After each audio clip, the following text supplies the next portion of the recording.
because you know Tekashi's out, so maybe you might be. Nah, Tekashi, that's my little man, yo. You know what? All right. It's funny because this is the thing, right? He's young, bro. His generation and our generation ain't the same. Yeah. We got to teach them different. You know what I'm saying? Because you got to understand when kids get in a situation like that, and I look at him still as a young OG, like a young G that was surrounded by a whole bunch of people that didn't inform him or that didn't educate him properly as to what he was getting himself into. You got to understand when, as just human nature, when people getting caught up in situations, they're gonna follow their survival instinct immediately, and you got to know that. If I'm an OG, I'm not gonna put somebody that young, that inexperienced, or that uneducated to the streets like that in a situation where I know that if we get caught up, there may be a possibility that he might fold on it. You follow what I'm saying? He has he's young. He hasn't been in the game that long to see the value of what that is. And then when you stop and you have to literally decide what's more valuable to me, my family, my future as a child now, versus me doing this and don't know what my future leads to. You got to make a decision that's going to better you at what you understand life to be at that moment in time. Now, me and you, there ain't no excuses because we've been through the trenches. We understand what that is. We can't do that and get away with it. We just can't because we know better. Exactly. You know what I'm saying? People like Tekashi, we just gotta teach them because he's not the only one out there like that. That whole generation is like that. So we gotta teach them better. We gotta give them a better understanding of what they're walking into, what the implications are, and more than anything, what that fucking punishment becomes. So until you ready for that, don't get caught up in that. And don't surround yourself around people that's gonna put you in that situation. There's no reason why he should have even been in a position where he snitched. His homie should have took that for him. Yeah. Them niggas that claim to be real G's and all that, they should have took that for him. Because he's the football. You always protect the football. You don't never put the artist in a situation where he has to cover for y'all. Get around to make sure he's covered and protected. So that way everybody's future is covered. So but if you got people around you that's supposed to protect you and protect the future of what this group represents, and then those niggas looking like there's no future or no security towards you, bro, you're gonna protect yourself at that point. And that's just the bottom line. It's nobody that surrounds me that if I went through something like that, they wouldn't take the hit for me. I know for a fact I wouldn't have to worry about that because one of my homies is going to take that. And I'm going to make sure he's straight, his family's straight, and everybody that's surrounded or connected to that somehow is good. And that's just what it is. You made millions from this kid. You know what I'm saying? Millions. What more do you want from this nigga? You want his life too? Come on, bro. Like, this nigga's young. Like, come on, man. To me, I just didn't agree with that. And I know there's codes that we live by, whatever the case, but these codes have rules attached to them, and then there's morals attached to those rules. And if any one of them are broken, man, it's fair game, bro. Because I know me as the way I know today, I'm not doing nothing that, if I plan to go there or do anything, I'm doing it by myself. I'm not involving nobody. I'm going to go ahead quietly, do what I got to do, and go back, jump on that stage, and nothing happened, bro. On everything. I'm not about to involve nobody and then expect that person to cherish or humble himself for my life as if he would do it for his own. Everybody, it's always going to be to each his own. It's just a matter of pressure that you apply on somebody that determines how long they keep that vow towards you. And everybody going to crack. And everybody has the possibility to crack. Trust me, you can ask those Vietnamese soldiers who was built for that. They still crack. So you expect somebody that never been through that to not crack? Come on, bro. It don't even make sense. That's a ill look, man. You gave me another perspective of it. I think I got lost in hearing street coded dudes talking about it. Then they don't look at. But it be the same niggas talking street code that don't follow it themselves, bro. Yeah. Well, I don't want to give you a list of rappers out there that we know that they've been caught in certain situations.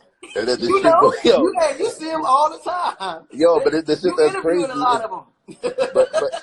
But it shows you how quick social media is. Like they put their snitch shit out there, and then it just goes away, and then the rapper's back in the light. Like, hey, nothing happened. I'm the man again. You know what I'm saying? Because there's two parts, right? You got life, and then you got your career.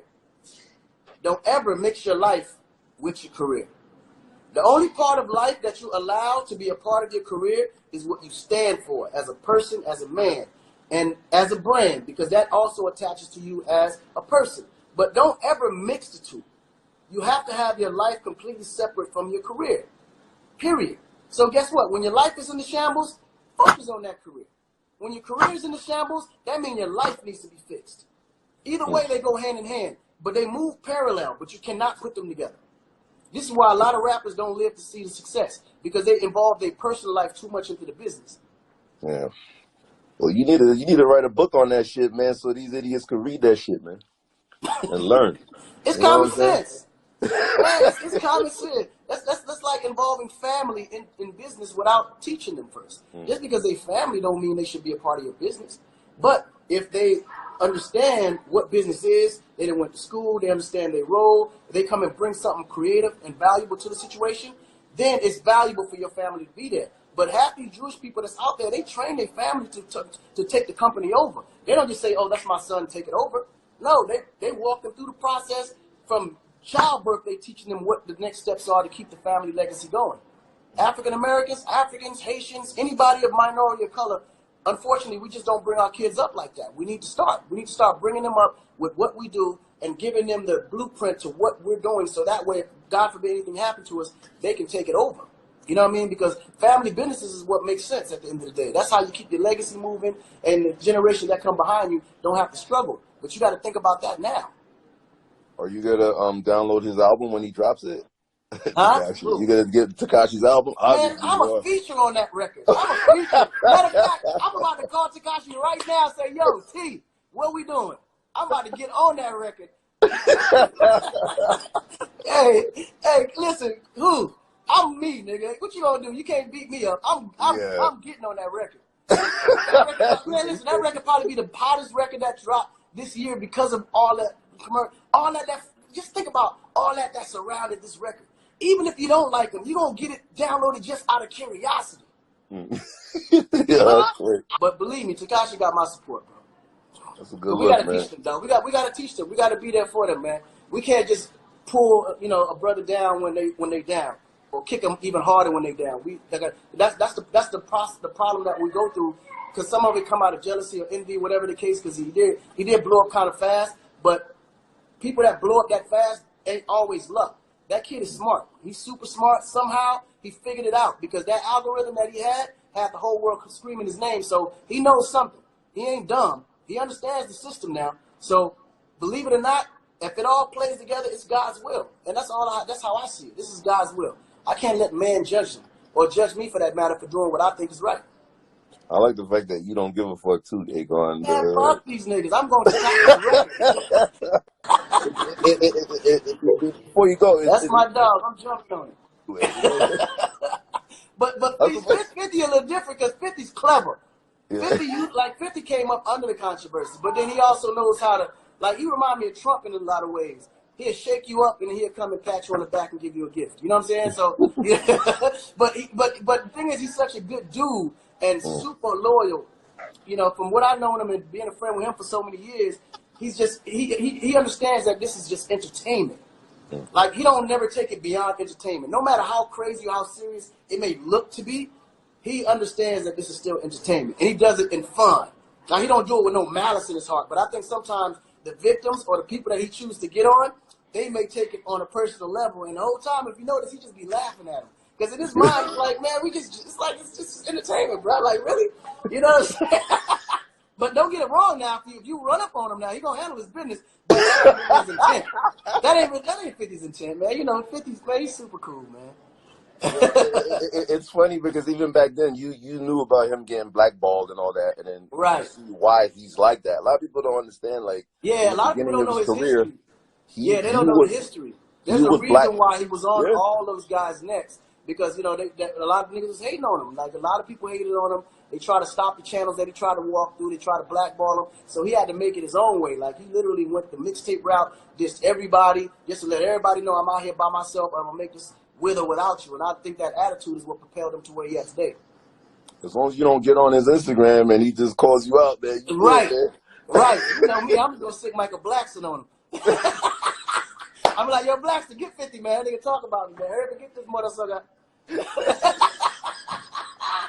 Yo, can you give me an explanation on this record that I stole from? I was hanging with Dr. Dre for a little bit in his studio, and when you turn on the Bluetooth, he didn't know I had my Bluetooth on, so I always play joints from Dr. Dre shit. Right. But he didn't know I was stealing mad shit from his shit. But till this day, you know, I you're on the hook. You know what I'm saying? So, right. So you explain this record right here. Drip, drip,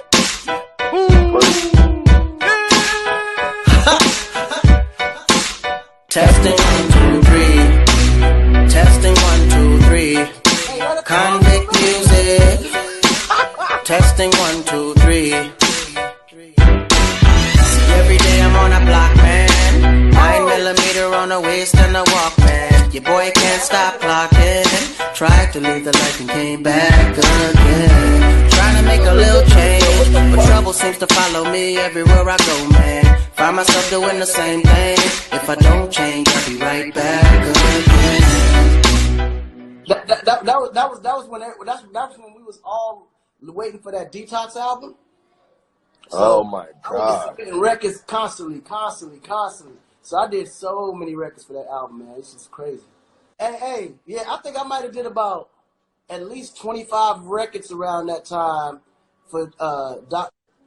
Yo, and you know, and even on your record right here, man, I love the Uzi. You got Uzi sounds in records. I don't know if maybe I influenced you, but this shit's crazy. Right. Right here. Hey. Yo, my nigga.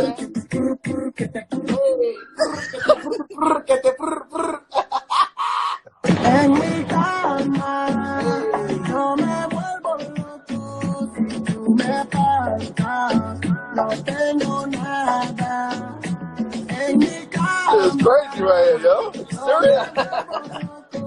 si tú me faltas, no tengo nada. 'Cause I wanna love you. Hey.